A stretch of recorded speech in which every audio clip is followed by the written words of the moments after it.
Il nous vient du quart nord-est de la France, la région Grand Est, son berceau, les Ardennes, la Champagne-Ardenne, la Lorraine, l'Alsace. C'est vraiment tout le quart nord-est. C'est tout le quart nord-est. Nous, au regroupement des régions, ça a été bénéfique pour le... C'est vrai, la région Grand Est, voilà. Champagne-Ardenne, Lorraine, Alsace, c'est tout, ça veut dire Ardennes, Belge, Luxembourg aussi. Bien entendu, le cheval de Ferdinand donc à différents studbooks, donc le studbook de Ferdinand donc français, belge, luxembourgeois, mais également suédois et polonais. Ah oui, les Ardennes, ça monte jusqu'à là-haut. Voilà. Donc devant vous, donc, vous avez les élèves qui sont là. La première à se présenter, c'est Kaline Calmeri. Kaline Calmeri, elle nous vient de Corrèze, elle nous est présentée par Jérôme Julien. C'est sa première participation, on peut l'applaudir. Bravo les gars. Et à la suite, Céline Monnier. Céline Monnier, elle nous vient du Cantal, elle nous présente Loan Bibod, on peut l'applaudir, également une première participation. Ensuite, la famille Larde, cette fois-ci c'est Samuel qui nous présente Katie Lidol, qui nous vient également du Cantal. Ensuite, nous avons à Never-Marnay, la famille Gauvin. Il nous présente Laurie Desmarais. On peut l'applaudir, non? Allez, on reste dans le même son. Cette fois-ci, c'est la famille Royer. Émile qui nous présente Léa Dudol. Et on retourne dans le Cantal. Cette fois-ci, c'est Brunoise de la Gare qui appartient à la famille Enro. Alors, le prix de l'information scientifique de l'Académie d'agriculture a été créé pour encourager le journalisme de qualité, pour délivrer une information utile pour le grand public. C'est vraiment important et ça a été un choix de l'Académie de créer ce prix. Alors ce prix, il a été créé en 2018 et donc c'est la 6e édition. On a eu quelques manques pendant l'année Covid, on a un peu décalé les choses, et voilà, c'est 2018, 6e édition. Alors l'Académie a choisi de créer ce prix parce qu'elle a pensé qu'il était dans sa mission en fait de relever ce que la presse relayait, la presse écrite, orale, et qu'il était important de mettre à l'honneur. Donc c'est un combat aussi contre les idées fausses. Et je souligne aussi, c'est un prix qui est à destination du grand public. Il faut que le public puisse comprendre ce qui est mis dans l'article. Alors, sur ces objectifs généraux, je remercie très vivement le jury, en fait. Il y a eu la tâche d'examiner un grand nombre de papiers. Donc, en particulier, Marie-Françoise Chevalier-Le Biadet, qui a bien voulu présider le jury. C'était Paul Vial antérieurement, donc elle a repris cette mission. Et elle a constitué un jury qui était composé de moitié académiciens, moitié journalistes. Donc on avait 8 membres dans ce jury, Antoine Messéan, Catherine Aubertin, Florence Dotmatro et Marc Ménessier pour l'Académie. Marc qui est là. Voilà, Marc qui est là, voilà. Et pour la partie des journalistes du jury, nous avions Nicole Ouvrard, Pierre Girard, Cécile Lustienne et Philippe Pavard. Voilà. Donc ça c'est la composition du jury et je voudrais remercier les membres permanents de l'Académie, en particulier Isabelle Roussel, Damien Schmitt qui est notre nouveau chargé des relations presse et Christine Ledoux qui ont œuvré pour que se manifeste ce prix. Alors cette année le jury a décerné la récompense à Mathieu Robert. Et je vais laisser la parole à Marie-Françoise qui va un petit peu expliquer finalement les tenants et les aboutissants du choix. Avant cela, je voudrais dire que nous lançons aujourd'hui le prix pour l'année prochaine, 2024. Donc nous allons regarder toutes les publications durant l'année 2024. Les papiers doivent être soumis avant mai 2025 et on espère pouvoir remettre ce prix l'an prochain, soit à la séance solennelle de l'Académie, soit au Salon de l'Agriculture. Donc je te passe la parole, Marie-Françoise. L'article récompensé, c'est celui de Mathieu Robert, qui est à ma gauche. Donc sur le titre exact, Climat, le séduisant pouvoir du basalte. Pouvoir du basalte. bien sûr, il y a un peu d'humour noir dans ce titre. Je le répète parce que le jury l'a remarqué. C'est un papier qui est extrêmement intéressant, qui a permis de mettre sur le devant des médias une préoccupation, celle de la fixation du carbone. Il y a rarement des papiers sur ces sujets et par ailleurs, ce papier fait preuve d'esprit critique sur la technologie en question. Alors je voulais juste revenir sur les critères qui animent le jury. J'ai pris la liste pour vous, des critères de sélection de l'information, de séparation des faits et de leur interprétation, de référence scientifique, de qualité des explications, de mise en contexte, d'originalité du thème et de style écarté de l'exposition. Et si vous avez lu le papier de Mathieu Robert, vous vous rendez compte qu'il répond très bien à l'ensemble de ces catégories. Bien évidemment, on peut lui apporter des critiques, en particulier sur le plan économique, mais il a vraiment un énorme mérite qui est, outre le fait de remettre d'actualité un tel sujet, d'apporter cette vision critique des laboratoires de recherche, tant de la communauté scientifique de Saclay, de Paris, que du CIRAD, qui remettent en garde sur un enthousiasme qui se manifeste aux États-Unis, en particulier dans les pays anglo-saxons, sur cette technologie qui est coûteuse, dont on ne connaît pas les effets sur l'environnement, mais qui pourrait être utile aussi. Donc voilà, c'est cet équilibre entre les points de vue et la prise en compte d'une vision scientifique réelle dans ce papier qui nous a conduit à le remercier. Voilà Mathieu, je ne vais pas rentrer dans les détails de la technique, c'est le basalte. Le CIRAD est dans le coup parce que, comme me l'a rappelé notre président, dans le basalte, c'est l'agriculture sur les îles volcaniques est une tradition. En France, c'est dans viticulture dans le sud-ouest qu'on utilise d'ores et déjà, mais à des échelles qui n'ont strictement rien à voir avec les échelles qui sont promises par les géants de la tech sur ces cultures. Et voilà, donc Michel, je pense qu'on peut tout à fait... de te remettre, mon cher Mathieu, 2 cartons. Un grand, voilà, qui est un diplôme, qui ne te rapporte pas beaucoup, ni pour toi, ni pour ton épouse et ta fille. Et un autre qui te rapporte beaucoup plus pour toi et ta famille, et on te félicite. Et moi, ce que je voudrais dire, c'est qu'à l'Académie, tu le sais, c'est une réunion d'experts totalement transdisciplinaire et également de différents types de métiers. Donc ça va des journalistes comme Marc, aux scientifiques comme Chantal et moi, aux agriculteurs, aux fonctionnaires de l'État. Et donc en fait, on s'empare de sujets effectivement absolument stratégiques.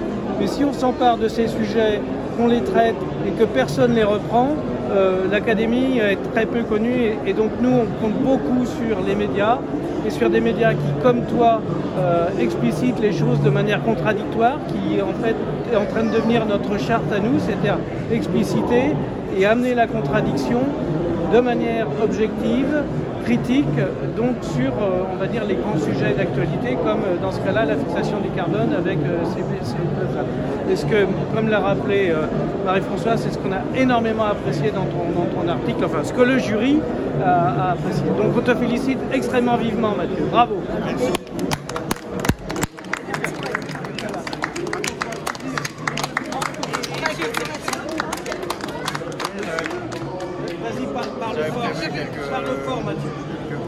Pour remercier l'Académie évidemment d'avoir choisi cet article et d'organiser ce concours pour stimuler les exigences des journalistes dans le traitement qu'ils font de la science, qui est effectivement souvent maltraité, parce que c'est dur souvent de traiter la science, ça demande beaucoup de travail, et je m'en suis rendu compte notamment en traitant ce sujet.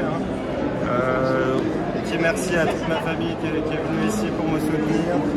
Le métier de journaliste, c'est un métier où on fait 16 heures, ça nous rapproche du secteur agricole, des agriculteurs, beaucoup d'agriculteurs qui sont ici. Un merci à Nicole, directrice de rédaction, avec qui on a décidé de maintenir il y a quelques années les longs formats dans Agrapresse, les formats d'enquête. C'est un choix stratégique. Le pari que que les lecteurs s'intéressent toujours et ont encore besoin de sujets fouillés, d'enquêtes et de contradictoires notamment. Et ben, c'est aussi l'occasion pour nous, les journalistes, de poser, de se faire plaisir. C'est aussi le sel du métier, de poser des sujets passionnants. Et c'en est un sujet passionnant. Donc, vous me demandiez tout à l'heure comment est-ce que j'ai trouvé l'idée du papier. C'est assez simple. Hein. Moi, je fais une veille. Je suis abonné à une veille d'actualité scientifique. À balayer. Voilà, au départ, c'était une petite actualité. J'ai vu que c'était pas simplement une actualité scientifique, c'était aussi un domaine en expansion rapide aux États-Unis, auprès des startups, et financé donc par des très grands groupes du numérique avec beaucoup d'argent. Ça a rendu le sujet intéressant, d'autant plus qu'on connaît les enjeux qu'il y avait autour. Et puis je pense que, j'imagine que si vous avez choisi ce sujet aussi, c'est que vous êtes agronome et que pour les agronomes c'est un sujet c'est un peu du pain béni. On parle de sol, de climat, de grands cycles géologiques. Donc bon, c'est un sujet passionnant. Et un an et demi plus tard, parce que le papier donc, il commence à dater maintenant, je veux dire que le sujet est encore chaud. Oui. Puisque les géants du numérique n'ont pas du tout abandonné cette technique, ils continuent de la financer massivement, notamment parce qu'elle est facile à mettre en œuvre et qu'elle est en concurrence avec d'autres techniques de stockage qui sont toujours en développement, et celle-ci ça leur permet de se montrer. Voilà, elle est assez simple finalement à mettre en œuvre. Et on a des startups qui continuent d'apparaître, notamment en France. Donc, entre-temps, il y a une start-up française qui est apparue et qui a commencé à faire des tests en France sur des surfaces beaucoup plus modestes que chez les Américains.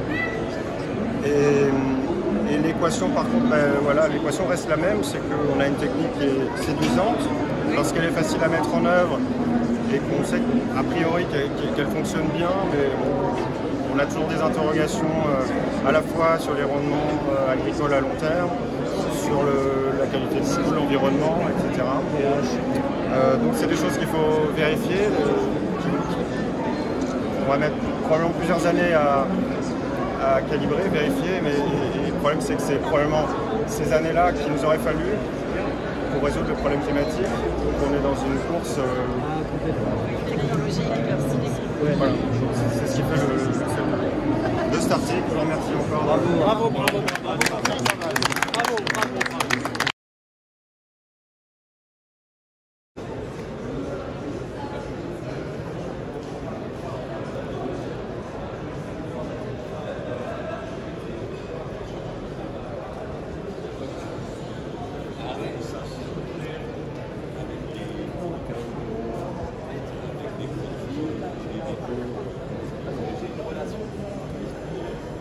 Donc on est à peu près les bons. On n'a perdu personne. Comme le rappelait René, donc moi j'ai créé Cap 2020 donc en 2007, après avoir travaillé plus fort. Après avoir. On va se rapprocher. Ouais, ça va être plus intime comme ça entre nous. Ouais. Donc c'est Denis Boisgontier qui a créé Cap 2020 en 2007. Après avoir travaillé à l'ITCF de Boinville. On s'est connus il y a 40 ans. Je revois du monde d'époque. Les anciens d'ITCF. Oh là là, ouais. Donc 2007, donc j'ai créé Cap 2020. Avant, j'ai eu le plaisir et l'honneur de travailler avec ces personnes. Donc, avec ces personnes. Tu as parlé au pluriel, tu regardes Bernard. Tu regardes Bernard. Enfin, je travaillais directement dans la même maison. Moi j'ai eu plusieurs activités quand j'étais à Arvalis. Je me suis d'abord occupé de tout ce qui était essai de travail du sol de longue durée. Et ensuite, j'étais responsable du service agroéquipement, donc c'est là que j'ai connu certaines personnes. Et ensuite, j'ai été responsable du service nouvelles technologies. Donc, on s'est intéressé à ce qu'on appelle maintenant l'agriculture de précision. Et donc, le dernier projet que j'ai pu mener au sein d'Arvalis, c'était un projet sur l'utilisation d'un radar pluie à haute résolution qui permettait d'avoir des données pluie à l'échelle de la parcelle. Et là, on s'est rendu compte effectivement du manque de données météo qui pouvait exister en France, hein, puisque ce radar, en le faisant fonctionner avec des modèles, des outils d'aide à la décision, hein, permettait donc d'avoir la bonne réponse sur la bonne parcelle. Mais bon, ce radar, c'était un prototype, donc il n'existait pas sur le marché. Donc les utilisateurs d'outils d'aide à la décision se reportaient vers des stations météo. Et à l'époque, au début des années 2000, les stations météo, il n'y en avait pas beaucoup en France. Donc il y avait une distorsion entre l'utilisation de la donnée qui pouvait parvenir des fois à plusieurs dizaines de kilomètres de la parcelle et puis la réalité climatique de la parcelle. Donc d'où l'idée du concept de station météo virtuelle. C'est-à-dire l'utilisation de données issues de modèles de simulation atmosphérique, donc les modèles qui servent à faire les prévisions météo, pour calculer des données qu'on appelle des données d'observation. C'est-à-dire que le modèle de simulation atmosphérique, on le fait fonctionner et on l'oblige à prendre en compte des données mesurées sur le terrain. Donc, ça fait des données, on va dire, de prévision améliorées. Donc on a, moi j'ai développé un projet donc, qui a été mené donc, avec Météo France, Arvalis et différents instituts pour développer ce concept de station météo virtuelle qui permettait donc à partir des coordonnées géographiques de la parcelle de fournir à l'utilisateur les données climatiques qui allaient bien. Donc le projet s'est déroulé de 2008 à 2011 et à partir de 2011 on a commencé à commercialiser ces données de station météo virtuelle. Nos premiers clients, ça a été Maïs Adour, le semencier, hein, et puis Limagrin aussi, donc, qui utilisaient beaucoup de données pour alimenter leur modèle qui permettait de dire... Oui, enfin, qui permettait surtout au niveau du SMI d'aider l'agriculteur à prendre la bonne décision pour voir s'il pouvait semer, sachant qu'il recherchait donc à faire des semis les plus précoces possibles, et si vous semez précocement, bah, vous risquez le froid, l'humidité, et voilà. Donc l'idée, Donc bon, le concept existe toujours, puisqu'on continue à commercialiser ces données, et en particulier donc à nos premiers clients, Massid et puis Limagrin, maintenant l'IDEA, on a surtout des semenciers dans ce domaine-là. Et on leur fournit des données donc à l'échelle de la France et de l'Europe. Hein. Donc ça, ton idée, c'est de combiner en fait les données météo avec, on va dire, les variétés des semenciers pour qu'ils puissent effectivement ajuster, on va dire, leurs données de semis par rapport au potentiel de production. Enfin, bon, nous, on est fournisseurs de données agro-météo, hein, parce que outre la donnée météo climatique, on fournit la pluie, température, on transforme les données donc en données humidité, température du sol, donc voilà. Potentiel de cumul de température. Voilà, c'est ça. Okay. Donc nous on fournit les données. Après la question pourquoi c'était essentiellement des semenciers qui travaillaient. Parce qu'ils les valorisent. Bah oui, eux avaient besoin, donc travailler à l'échelle de la France et de l'Europe, avaient besoin d'un grand nombre de données. Et puis par rapport au coût, je veux dire, c'était incomparable par rapport à des stations météo. Donc on a continué sur cette activité, je vais en parler après. Et dès 2010-2011, on a commencé à travailler. Dans les villes, il y a des zones naturelles. Bon, on y est là. Ah oui, mais si ça arrête d'abord, on va plus de sortir.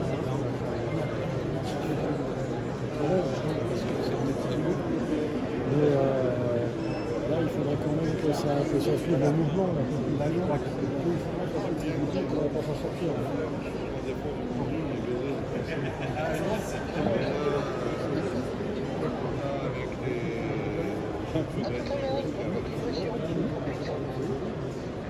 Bonjour. Monsieur, bonjour.